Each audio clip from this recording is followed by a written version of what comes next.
घर एक, मौका एक, इसलिए सीमेंट भी देश का नंबर 1, अल्ट्राटेक। क्या से क्या हो गया, यही सवाल पूछेंगे दिल्ली कैपिटल्स जब वो आईपीएल 2025 के अपने आखिरी मुकाबले के लिए उतरेंगे, ये जानते हुए कि उनका कारवां यहीं खत्म होगा। उनके सामने है पंजाब किंग्स, जिनके सपनों की शायद अभी सिर्फ शुरुआत हो रही है। स्वागत है आपका। म्यूचुअल फंड सही है presence ESPN trick for time out Hindi powered by UltraTech cement पर, जहां हमारे साथ मैच का प्रीव्यू करने के लिए शामिल है अनिल कुंबले। सर, शुक्रिया आपके वक्त के लिए। Thank you. दिल्ली कैपिटल्स कहाँ थे, कहाँ आ गए, कैसे बिखरी है सीजन इनके लिए?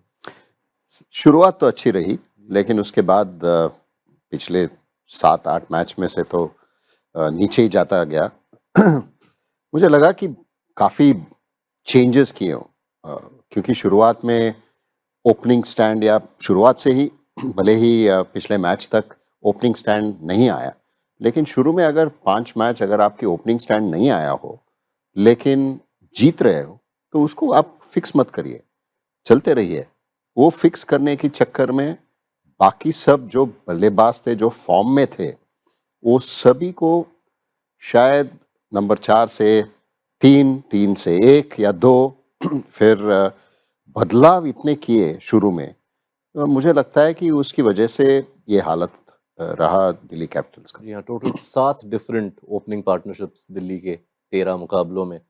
और लेकिन आप अगर उनके मेन इश्यूज को देखें, टॉप ऑर्डर की ये इंस्टेबिलिटी, मिडिल ऑर्डर की इनकंसिस्टेंसी, या तेज गेंदबाजों का जस्ट लैक ऑफ इफेक्टिवनेस, क्या सबसे ज़्यादा हानिकारक रहा?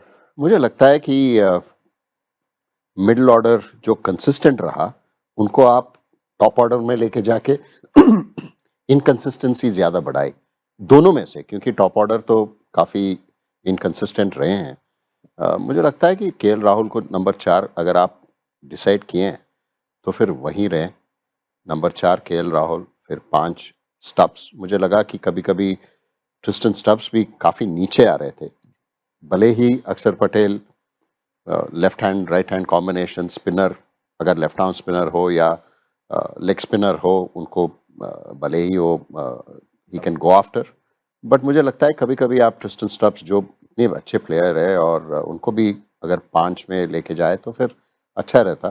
तो मुझे लगता है वो इंस्टेबिलिटी और inconsistency of moving players who are in form to accommodate थोड़ा बहुत उनका दिमाग में जो था टॉप ऑर्डर में, वो शायद मुझे लगा कि उनको भारी पड़ी। और गेंदबाजों की ओर अगर नज़र डालें तो पेसर्स बहुत रन देते रहे, और स्पिन में कुलदीप यादव के विकेट एक पॉइंट के बाद थम गए। पहले 5 में 10, लेकिन उसके बाद सिर्फ 3 विकेट। नहीं, वही होता है अगर आपकी माइंडसेट थोड़ा डिफेंसिव बन जाता है बल्लेबाजी में भी, क्योंकि वहाँ पे आप जो काम नहीं कर रहा है उसको आप फिक्स करने गए, उसकी वजह से आपका जो काम हो रहा था वो भी नहीं हो पाया बल्लेबाजी में, तो वो असर बॉलिंग में भी पड़ा, क्योंकि आपका फास्ट बॉलिंग का भी जैसे आपने बताया काफ़ी चेंजेस वहाँ पे भी हुआ। मुकेश शुरू में काफ़ी रन दिए और उसकी वजह से वो बाहर भी बैठे, नटराजन आए, फिर नटराजन को बिठाए। मोहित शर्मा पता नहीं क्यों नहीं खेल रहे हैं पिछले 3-4 मैच में से। मुझे लगा कि मुंबई इंडियंस के विरुद्ध वानखेड़े में जो पिच था वो सही था मोहित शर्मा के लिए। पता नहीं क्या ये निगल था या इंजर्ड थे, पता नहीं, वो नहीं खेल पाए। नटराजन को लंबी समय तक इंजरी के वापसी करने के बाद थोड़ा समय तो लगता है, कोई भी बॉलर हो, कितना भी आप चैंपियन बॉलर हो, थोड़ा समय देना चाहिए। तो उसकी वजह से मुझे जो शफल हो रहा था इतनी सारी फास्ट बॉलिंग में भी और बॉलिंग अटैक में भी, उसका असर कुलदीप यादव के ज़रूर उसके ऊपर भारी पड़ता है। और जब आपको पता है अपोजिशन को कि देखो एक बॉलर है जो मात्र मैच विनर हो स्पिनर में अक्षर पटेल कंटेन करेंगे, लेकिन वो कुलदीप यादव जैसा 2-3 विकेट एक ओवर में ऐसे कभी नहीं लिए हैं, तो फिर मुझे लगता है कि कुलदीप यादव को थोड़ा संभाल के खेलें, और इसका वजह है कुलदीप यादव थोड़ा डिफेंसिव भी बन जाते हैं कभी-कभी। अब पंजाब की ओर अगर नजर डालें तो वो ना थमने का नाम ले रहे हैं, ना रुकने का नाम ले रहे हैं, और टीम का दारोमदार संभाल के रखा है 5 भारतीय बल्लेबाजों ने, जिनमें से 4 अनकैप्ड है, ये एक गजब कहानी है। ये बहुत बढ़िया गजब कहानी है, क्योंकि मुझे लगता है कि कभी भी आप आईपीएल की बात करें तो फिर चैंपियन टीम्स या जो अच्छी सफ़र रही है आईपीएल में, इतने साल 18 साल हुआ है, तो फिर मुझे लगता है कि जो भारतीय खिलाड़ी हैं आपके पास, वो महत्वपूर्ण हिस्सा बन जाते हैं जीतने का और क्वालिफाई करने का। तो अगर आप 7 प्लेयर हो, अभी इम्पैक्ट प्लेयर के बाद 8 प्लेयर, जो आपके 8 प्लेयर्स भारतीय प्लेयर्स मजबूत रहते हैं, तो फिर आपको अच्छा परफॉर्मेंसेस मिलता है। कभी कभी आप ढूंढते हैं ऑक्शन में कि ये सब कैप्ड इंटरनेशनल इंडियन प्लेयर्स हो, लेकिन इतना सारा नहीं है। अभी 10 टीम है, आपके पास 80 इंटरनेशनल कैप प्लेयर्स तो नहीं मिलने वाले हैं भारतीय।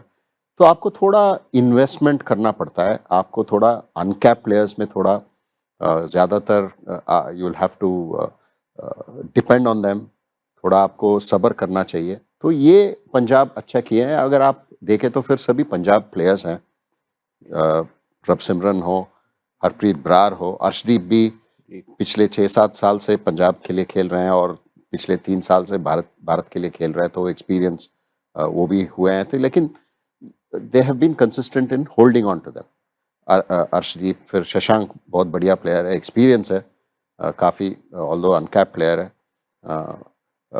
Priyansh Arya has been outstanding, वो I think has been the stand out opening pair Prabhsimran के साथ, फिर हरप्रीत बरार, फिर Nehal Wadhera. I think he is been the glue between all of them. लेकिन एक चीज़ बोलनी पड़ेगी, अगर आपके पास ये 4 अनकैप प्लेयर्स हो, आप दाद देनी पड़ेगी कप्तान को, श्रेयस अय्यर को, क्योंकि वो शायद इन सभी को जो लेवल उनकी एक्सपेक्टेशंस है, पोटेंशियल जो है, वो उभर के आया है, क्योंकि श्रेयस अय्यर कप्तान रहे हैं और he is led from the front batting में। अगर आईपीएल के इतिहास को देखें तो दूर तक जाने के सपने को हकीकत में तब्दील करने के लिए टॉप 2 फिनिश काफ़ी ज़रूरी रहता है। आपको क्या लगता है कि अब पंजाब टॉप 2 में फिनिश कर पाएंगे? ज़रूर, क्योंकि 17 पॉइंट है अभी, और दिल्ली का जो फॉर्म देखने को मिला है, तो आप यही सोचना है कि वो तो पंजाब फेवरेट्स होंगे, क्योंकि जयपुर में खेले हैं और जीते हैं राजस्थान के साथ। काफ़ी मुश्किल में थे और वहाँ से 219 तक लेके गए। और अगर आप पंजाब को देखें तो फिर 200 के ऊपर काफ़ी बार 200 के ऊपर रन्स किए हैं, 6 बार, और दिल्ली इतना तक नहीं पहुंचा है। तो मुझे लगता है कि अगर दिल्ली के साथ वो जीत जाते हैं तो फिर 19 पॉइंट हो जाता है। फिर मुंबई का टक्कर, आई थिंक मुंबई फेवरेट्स रहेंगे, लेकिन अगर पंजाब दिल्ली से जीत जाते हैं तो मुंबई जानेंगे उस मैच से पहले कि वो टॉप 2 में आ ही नहीं सकते।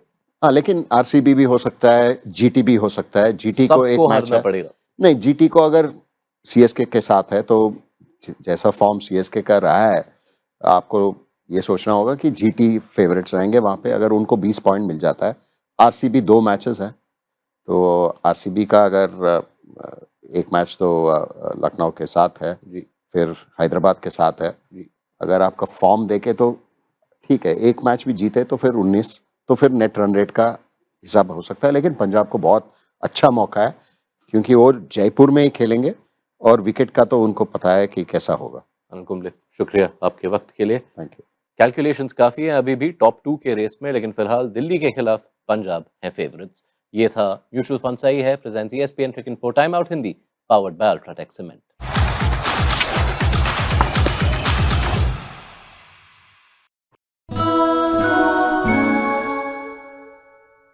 घर एक, मौका एक, इसलिए सीमेंट भी देश का नंबर 1। अल्ट्राटेक।